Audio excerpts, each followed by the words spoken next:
नमस्ते बच्चों। हमने इससे जो पहले का वीडियो था उसमें हमने संज्ञा के भेद जाने थे। आज हम सर्वनाम के भेद या सर्वनाम किसे कहते हैं ये जानेंगे। सर्वनाम संज्ञा के स्थान पर प्रयुक्त होने वाले शब्दों को सर्वनाम कहा जाता है। सर्वनाम संज्ञाओं की पुनरावृत्ति रोककर वाक्यों को सौंदर्ययुक्त बनाता है, जैसे मैं, तू, आप, यह, वह, जो, सो, कौन, कोई, कुछ, जैसे, वैसे, जैसा, वैसा, मुझे आदि। ये जो शब्द हम संज्ञा के बदले में यूज़ करते हैं उसे हम सर्वनाम कहते हैं। यानी कि बार बार अगर हम किसी का नाम लेते हैं तो हमें वो अच्छा नहीं लगता, सुनने के लिए अच्छा नहीं लगता, इसलिए हम सर्वनाम का प्रयोग करते हैं।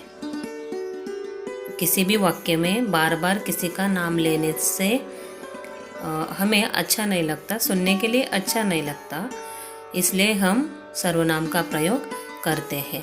जैसे कि मैं, आप, तू, वो, कौन, कोई, ऐसे ये सब सर्वनाम है। अभी सर्वनाम के भेद कौन से हैं ये देखेंगे।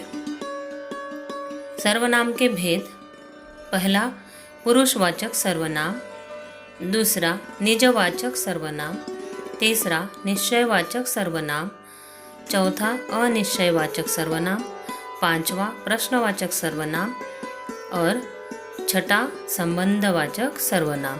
ये सभी सर्वनाम के भेद हैं। एक एक करके हम अभी देखेंगे। पहला जो है पुरुषवाचक सर्वनाम, इसका मतलब क्या है देखेंगे। जिन सर्वनाम शब्दों का प्रयोग वक्ता द्वारा खुद के लिए या दूसरों के लिए किया जाता है उसे पुरुषवाचक सर्वनाम कहते हैं।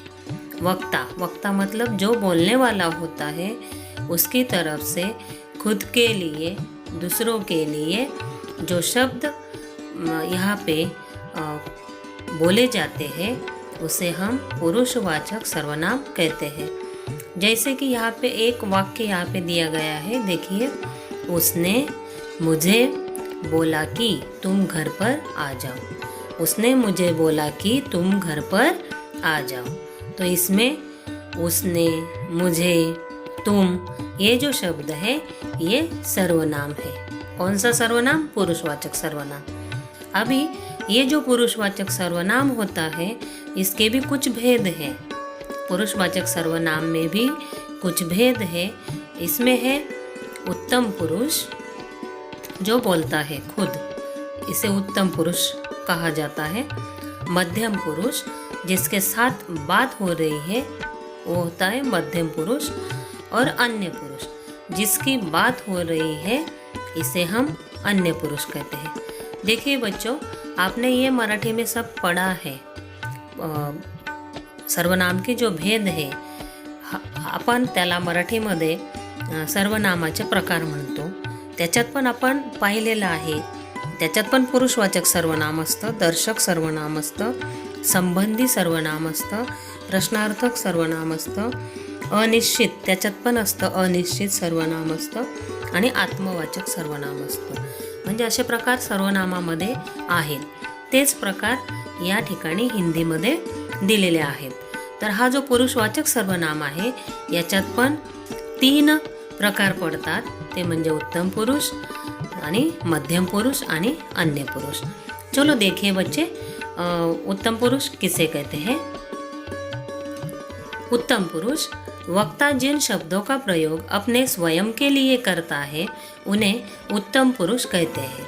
जैसे खुद के बारे में कुछ बोलना है तो उसे उत्तम पुरुष कहते हैं। जो शब्दों का प्रयोग किया जाता है वहाँ पर सर्वनाम शब्दों का प्रयोग किया जाता है उसे हम उत्तम पुरुष कहते हैं। जैसे देखिए, मैं, हम, मुझे, मेरा, मुझको, मैंने, ऐसे जो खुद के बारे में बोला जाता है। इसके लिए जब हम जिस सर्वनाम शब्दों का प्रयोग करते हैं उसे उत्तम पुरुष कहते हैं। मध्यम पुरुष, श्रोता संवाद करते समय जिन सर्वनाम शब्दों का प्रयोग करता है उन्हें मध्यम पुरुष कहते हैं। जैसे तू, तुम, तुमको, तुझे, आप। जब इसे हम सेकंड पर्सन कहते हैं इंग्लिश में, इसमें हिंदी में मध्यम पुरुष कहते हैं। यानी कि जिसके साथ बातचीत हो रही है, यानी कि तू, जो सामने वाला होता है उसके बारे में जब बोला जाता है उसे कहते हैं तुम, तुमको। जैसे कि तुझे आज घर पर आना होगा, आप बहुत अच्छे हो। ये जो बातें हैं सामने वाले के लिए बोले जाते हैं। इसमें जो हम शब्द प्रयोग करते हैं, सर्वनाम शब्द प्रयोग, उसे कहते हैं मध्यम पुरुष। अभी तीसरा जो है अन्य पुरुष।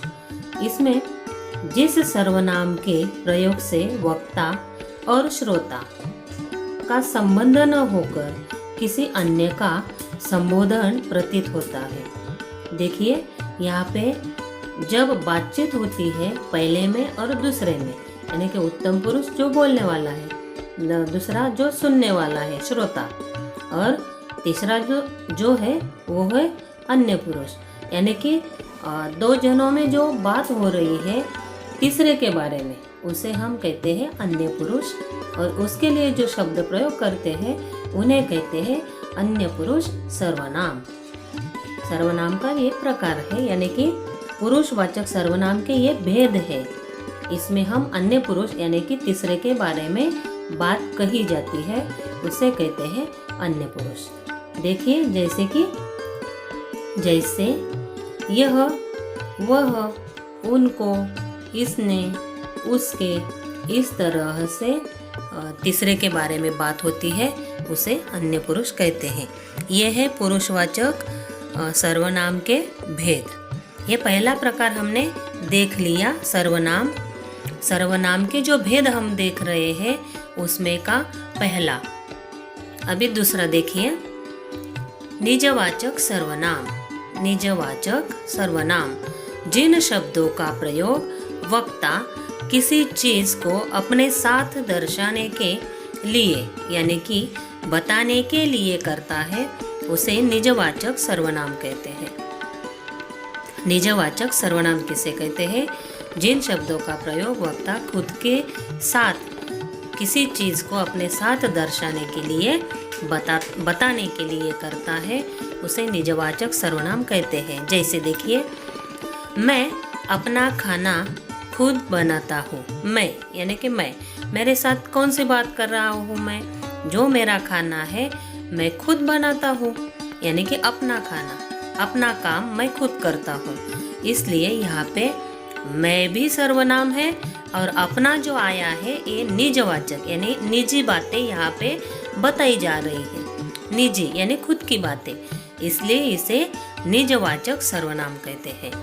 मैंने अपने कपड़े स्वयं, मैं अपने कपड़े स्वयं धोता हूँ, यानी कि निजी बात है ये भी, इसलिए जो सर्वनाम का प्रयोग किया जाता है इसे कहते हैं निजवाचक सर्वनाम। मैं अपने आप चला जाऊंगा, यानी कि मैं अपने आप चला जाऊंगा, मुझे किसी की साथ की ज़रूरत नहीं है, मैं अकेला चला जाऊंगा। ये बात निजी बात बतानी है, इसलिए ये निजवाचक सर्वनाम कहा जाता है। इस वाक्य में यानी कि यहाँ पे जो वाक्य दिए गए हैं इनमें अपना, अपने, अपने ये जो शब्द है ये निजवाचक सर्वनाम के एग्जाम्पल्स है। तीसरा देखिए, निश्चयवाचक सर्वनाम। निश्चय, हम किसी भी बात का निश्चय करते हैं, यानी कि हमें निश्चितता होती है, किसी बात की निश्चितता होती है कि ये होने वाला है। हम अंग्रेजी में उसे गारंटी कहते हैं, तो वही है यहाँ पे निश्चयवाचक सर्वनाम। देखिए, जिन सर्वनाम शब्दों का प्रयोग किसी वस्तु, व्यक्ति, स्थान का निश्चितता का बोध होता है उसे हम निश्चयवाचक सर्वनाम कहते हैं। यानी कि जिन शब्दों से, सर्वनाम शब्दों से हमें किसी वस्तु के, व्यक्ति के या स्थान का निश्चित रूप प्राप्त होता है या पर्याप्त होता है, उसे हम निश्चयवाचक सर्वनाम कहते हैं। जैसे कि देखिए, यह कार मेरी है, यानी कि यहाँ पे दिखाई दे रहा है आपको कि ये जो कार है यह मेरी है, यानी कि आपकी निश्चितता यहाँ से दिखाई देती है। वह मोटर तुम्हारी है, वहाँ पे जो मोटर है वो तुम्हारी है, मेरी नहीं है। यहाँ पे निश्चितता है, वह मोटर किसकी है तो तुम्हारी है। यह पुस्तक मेरी है, यह वह वे, यह वह, ये जो शब्द है ये निश्चयवाचक सर्वनाम है जिनसे हमें निश्चितता दिखाई देती है, तो इसे हम निश्चयवाचक सर्वनाम कहते हैं। अगला देखिए, अनिश्चयवाचक। अनिश्चयवाचक सर्वनाम, देखिए, जिनसे हमें निश्चितता नहीं होती, जिन शब्दों से हमें निश्चितता नहीं होती, गारंटी नहीं होती किसी बात की, इसे हम कहते हैं अनिश्चयवाचक सर्वनाम। देखिए, जिन सर्वनाम शब्दों का वस्तु, स्थान, व्यक्ति आदि की निश्चितता का बोध नहीं होता, यानी कि निश्चितता नहीं है यहाँ पे, उसे कहते हैं हम अनिश्चयवाचक सर्वनाम। उसे कहते हैं अनिश्चयवाचक सर्वनाम। जैसे देखिए, यहाँ पे कुछ गारंटी नहीं है बोल रहे हैं, लेकिन इसका हमें कुछ निश्चित रूप नहीं बता सकते हम, इसलिए ये अनिश्चयवाचक। जैसे कि मुझे कुछ देखना है लेकिन यहाँ पे निश्चितता नहीं है, कुछ तो देखना है। अगला देखिए, कोई तो आ रहा है, आने की क्रिया हो रही है, कोई तो आ रहा है, यानी कि हमें निश्चित रूप से मालूम नहीं है कौन आ रहा है, कौन आ रहा है, इसकी निश्चितता नहीं है, इसलिए कोई तो आ रहा है, यानी कि ये अनिश्चयवाचक सर्वनाम है।